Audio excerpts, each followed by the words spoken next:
But I think it's very important because we kind of like normalize this kind of situation as something dugyot, yak, kadiri, uy, may pawisin na kilikili. Like, it has been many times where people look at me na parang, uy, mama, yung babae, yung pawisin yung kilikili. Pero after all of these experiences, I'm not here to like blame you on that because we have to educate you about this because not all of you are aware of this situation. So, ayun, trivia muna tayo. So, alam nyo ba? Sagot. Hindi! So, alam nyo ba yung OA na pagpawis ng kamay na super like na tumutulo na parang gripo ay isang senyales ng hyperhidrosis. So, hindi lang yan. Dahil ang hyperhidrosis ay maaari din sa mukha na super like, oh my gosh, nakaligo mo lang, tapos pagkalabas mo, uy, pawis ka na. So, hyperhidrosis rin yun. Another sign is yung sobrang pawisin ng paa. So, ayun. Ano siya? Hyperhidrosis rin yun. So, another one, yung super OA, nagbabaskel na yung kilikili nyo. Baskel means basang kilikili. Or, basang kilikili, ayun. Actually, right now, I feel like super basa ng kilikili ko. Kaya, mga palaging sinusuot ko is like, oversized. So, parang kapag fitted, hindi siya halata. And, parang minamask ko siya. Pero at the same time, I'm not masking this. It's just because I'm more comfortable with the fact na fresh ko siya. Kapag pawis ang kilikili, di ba, bukas mo lang. Diba? At sana walang amoy. So, ayun. So, isa yung senyales ng hyperhidrosis. Pero, kasi may isa pang condition na na-normalize natin ever since bata ko or like lumalaki tayo kapag may putok. Other term for putok, ano yung aghit? Ayun, aghit, diba? So, aghit. Ayun, uy, si ano may aghit? Eh diba, alam naman natin kapag nag-puberty tayo, magkakaroon talaga ng tendency sa magkaroon ng putok kasi you're developing your own hormones where nagmamature yung sarili yung katawan at ito yung rason kung bakit nagkakaroon ng putok. And for women, for girls, may mens, kapag nagkakaroon kayo ng mens, nagkakaroon ng foul odor. So, isa yung senyales.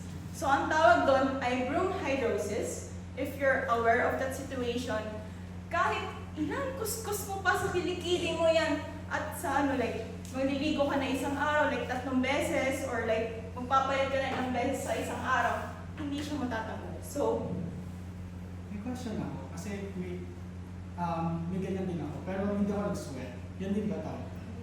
kapag hindi ka Pasmado ako, pero hindi ako nag-sweat. pasmado pero Pero hindi walang nag-sweat. tubig, lumalabas. Parang hindi. So, ayun. So, ayun yung isang condition na super like, may kakilala kang tao na parang kahit sabihin niyo, uy, maligo ka naman, yung gano'n. Offensive siya in a way kasi hindi mo alam yung sitwasyon ng tao na yun. So, you have to be like very mindful of what you say. Hindi yung parang kayong high school, uy, siya, ano mo, bantot naman yan. Why not i-cultivate natin yung culture na kung saan sinasabi natin sa tao na indirectly, uy, tayo parang, parang minaamoy ako. Like, let's be honest. Like, we shouldn't sugarcoat, we shouldn't like, put all this kind of stuff na victim, gano'n-gano'n. So, nagkakaroon ng feeling kami mga tao na parang, ay, hala, ang hirap naman makisalamuha sa mga tao kasi nga, yung tingin nyo sa amin is, ay, ang bantot naman ito, ay, ang asin naman ito, ang gano'n, all that kind of stuff. So, ayun. So, ask ko lang sa inyo if naranasan yung itong condition na to is like, nagpapawis yung kamay nyo, or like, pinapawisan yung kilikili nyo, or to the point na nagkaroon kayo ng putok. I just want to validate you, it's normal. It's not something that you have to be like, afraid of, because at the same time, we're humans. Kaya nga tayo naliligo, di ba? So that's the point. Okay. So, actually, may ibang bansa, tulad ng Japan, especially South Korea, mga oppa, ayun, yung mga tao na yun, very fortunate sila kasi wala silang may gene na parang nagsisecrete yung dalawang sweat glands, endocrine glands at apocrine glands. Yung apocrine glands, ito yung nag-produce na parang super porous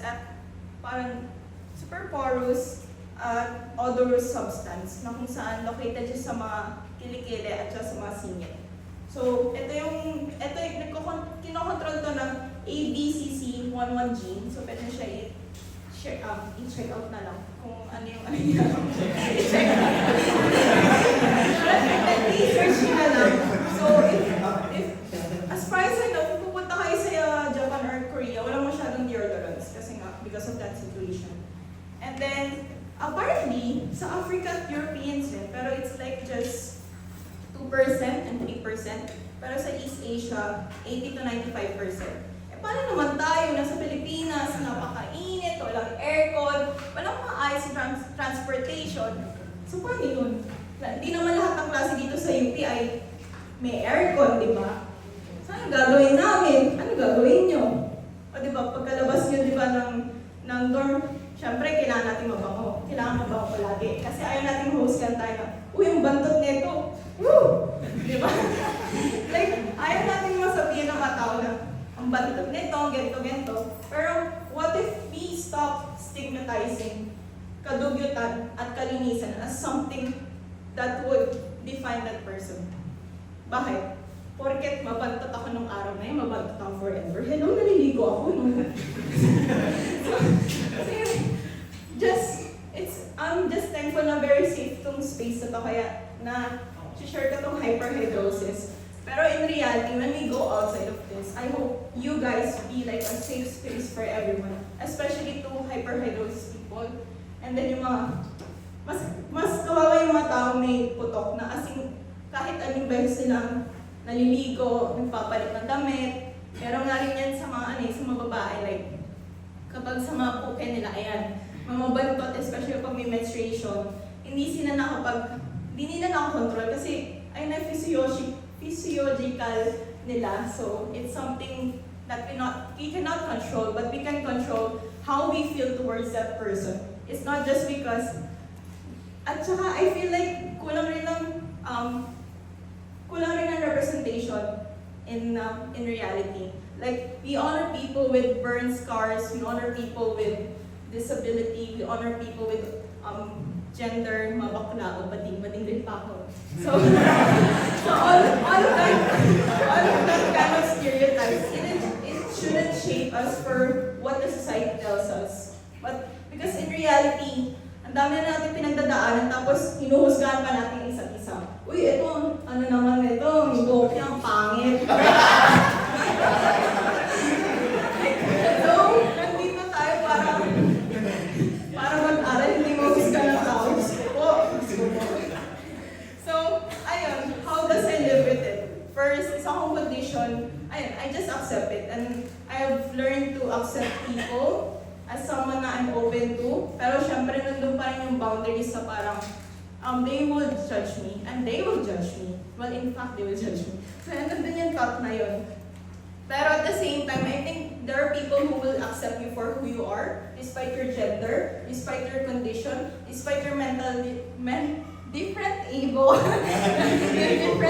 people bodies. So, ayun, you just have to find your own safe environment where you can be yourself and people won't be ashamed for who you are. Like, may mga friends ko dito who would hug me kahit na pawis na kilipili ko, kahit na ang bantot ko, kahit na asim ko. They're here for me, and they would say honestly na, uy, te, parang smell check tayo dyan, di ba? Siyempre kapag lumabas ka ng door mo, tapos di ka niligo, tapos may itong klase mo, uy, te, kamusta ka na? Ay, wait, te, hello, gano'n, di ba? So parang mag-hug-hug pa kayo. So, I think we have to destigmatize kadugyutan at kalinisan as something na hindi siya paano ba to? It's cultural as well. Kasi, if I would say, yung mga taong from the Indians, or like, well guys, nag-aral ako sa Indian school sa Lal, so I could speak about them.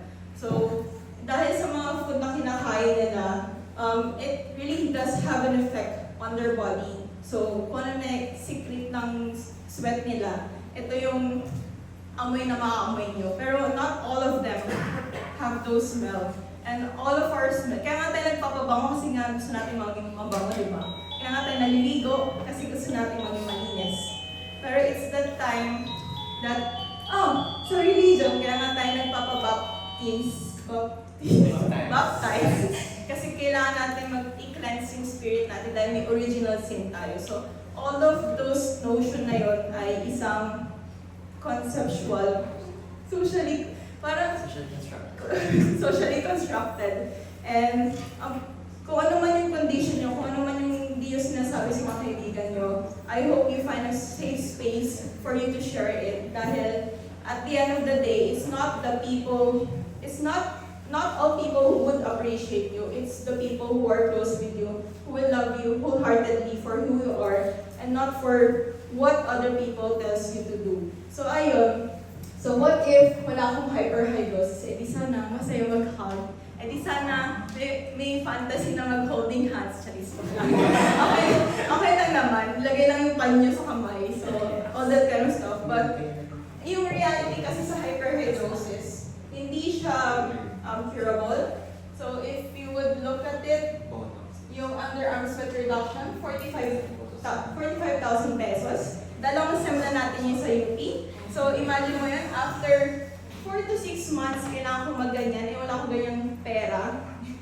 Diba? So that's one of the reality, and one of the other treatment is iontroprosis. Ano siya, where you have to like electrocute yung nerves mo para mag-stop. And yung function pala ng Botox is para hindi siya parang minamanhid mo siya. So ayun. And then, yung mga deodorants, yung nga pala last. Yung mga Rexona, if nakita niyo, yung Baskil, yung mga ganon, mga advertisement, pati yung Tide, mga Downy, please be critical of what you consume also. Kasi hindi lahat na yon ay tama. At may mga taong nagsasuffer dahil sa mga misuse